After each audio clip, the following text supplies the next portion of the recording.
The Judgement Seat, a short story by Somerset Maugham. They awaited their turn patiently, but patience was no new thing to them. They had practiced it, all three of them, with grim determination, for 30 years. Their lives had been a long preparation for this moment, and they looked forward to the issue now, if not with self-confidence, for that, on so awful an occasion, would have been misplaced, at all events with hope and courage. They had taken the straight and narrow path when the flowery meads of sin stretched all too invitingly before them. With heads held high, though with breaking hearts, they had resisted temptation, and now, their arduous journey done, they expected their reward. There was no need for them to speak, since each knew the other's thoughts, and they felt that in all three of them the same emotion of relief filled their bodiless souls with thanksgiving. With what anguish now would they have been wrung if they had yielded to the passion which then had seemed so nearly irresistible, and what a madness it would have been if for a few short years of bliss they had sacrificed that life everlasting, which with so bright a light at long last shone before them. They felt like men who with the skin of their teeth have escaped a sudden and violent death and touch their feet and hands, and scarce able to believe that they are still alive, look about them in amazement.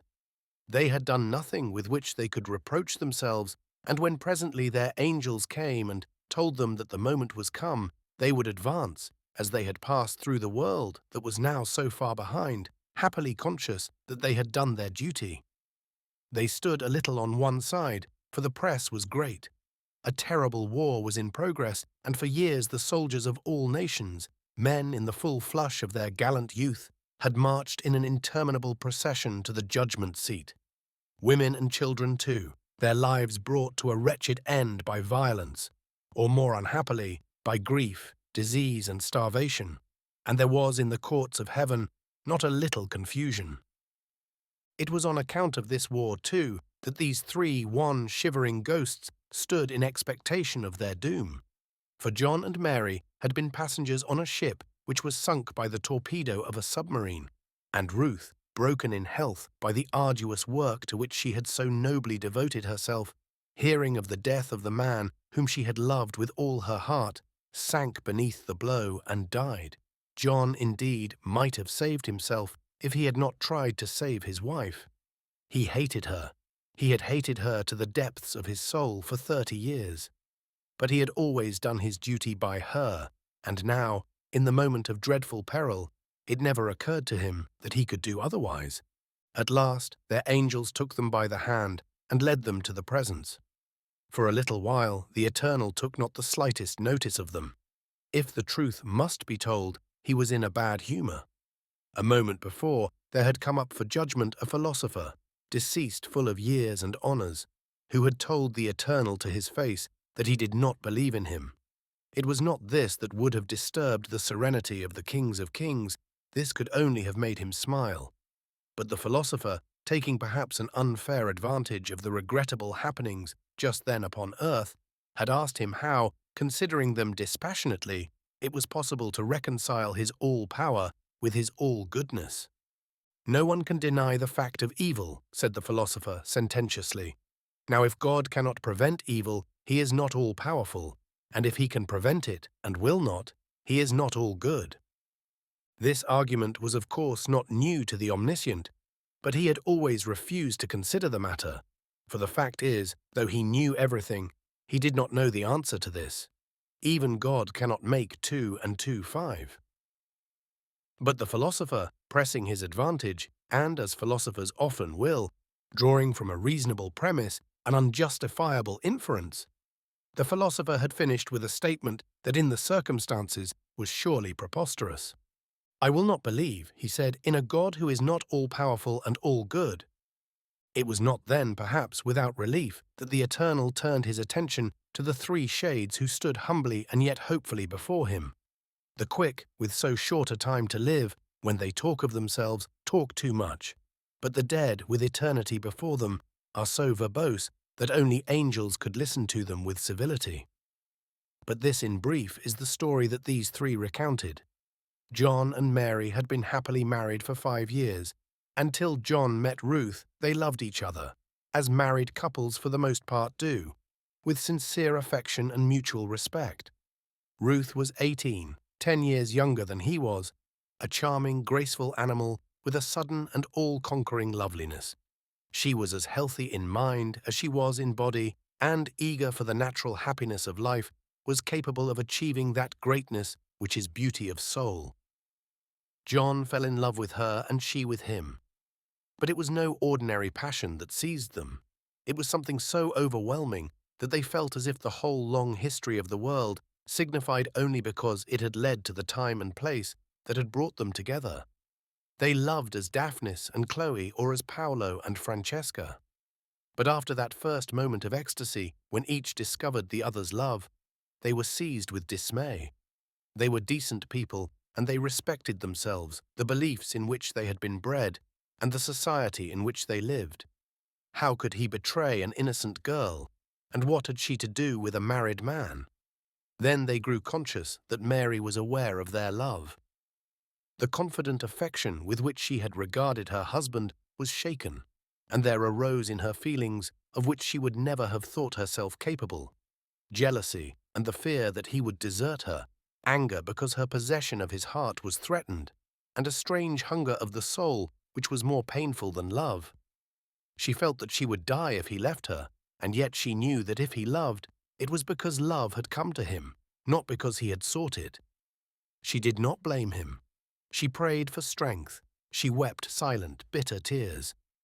John and Ruth saw her pine away before their eyes. The struggle was long and bitter. Sometimes their hearts failed them, and they felt that they could not resist the passion that burned the marrow of their bones. They resisted. They wrestled with evil as Jacob wrestled with the angel of God, and at last they conquered. With breaking hearts, but proud in their innocence, they parted. They offered up to God, as it were a sacrifice, their hopes of happiness, the joy of life, and the beauty of the world. Ruth had loved too passionately ever to love again, and with a stony heart she turned to God and to good works. She was indefatigable. She tended the sick and assisted the poor. She founded orphanages and managed charitable institutions. And little by little her beauty, which she cared for, no longer left her, and her face grew as hard as her heart.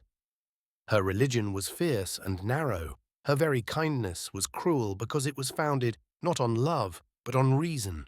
She became domineering, intolerant, and vindictive, and John resigned, but sullen and angry, dragged himself along the weary years, waiting for the release of death. Life lost its meaning to him. He had made his effort, and in conquering was conquered. The only emotion that remained with him was the unceasing secret hatred with which he looked upon his wife. He used her with kindness and consideration. He did everything that could be expected of a man who was a Christian and a gentleman. He did his duty. Mary, a good, faithful, and, it must be confessed, exceptional wife, never thought to reproach her husband for the madness that had seized him, but all the same she could not forgive him for the sacrifice he had made for her sake. She grew acid and querulous. Though she hated herself for it, she could not refrain from saying the things that she knew would wound him. She would willingly have sacrificed her life for him, but she could not bear that he should enjoy a moment's happiness when she was so wretched that 100 times she had wished she was dead. Well, now she was, and so were they. Grey and drab had life been. But that was past. They had not sinned, and now their reward was at hand. They finished, and there was silence. There was silence in all the courts of heaven. Go to hell were the words that came to the Eternal's lips. But he did not utter them, for they had a colloquial association that he rightly thought unfitting to the solemnity of the occasion. Nor indeed would such a decree have met the merits of the case. But his brows darkened. He asked himself if it was for this that he had made the rising sun shine on the boundless sea and the snow glitter on the mountain tops. Was it for this that the brooks sang blithely as they hastened down the hillsides and the golden corn waved in the evening breeze? I sometimes think, said the Eternal, that the stars never shine more brightly than when reflected in the muddy waters of a wayside ditch. But the three shades stood before him, and now that they had unfolded their unhappy story, they could not but feel a certain satisfaction. It had been a bitter struggle, but they had done their duty. The Eternal blew lightly. He blew as a man might blow out a lighted match. And behold, where the three poor souls had stood was nothing. The Eternal annihilated them. I have often wondered why men think I attach so much importance to sexual irregularity, he said.